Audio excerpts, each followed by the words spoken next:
Мереке ме, мейрам ба? Қайсысы дұрыс? Синоним. Бірақ бұл екі сөз синоним болғанымен әрқайсының қолданылу жөні бөлек. Мереке дегеніміз мемлекеттік ресми түрде бекітілген салтанатты оқиғалар.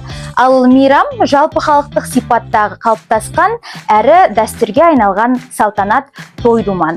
Мысалы, халықаралық әйелдер мерекесі, балалар күні мерекесі, тілдер мерекесі, Наурыз мейрамы, Құрбан айт мейрамы.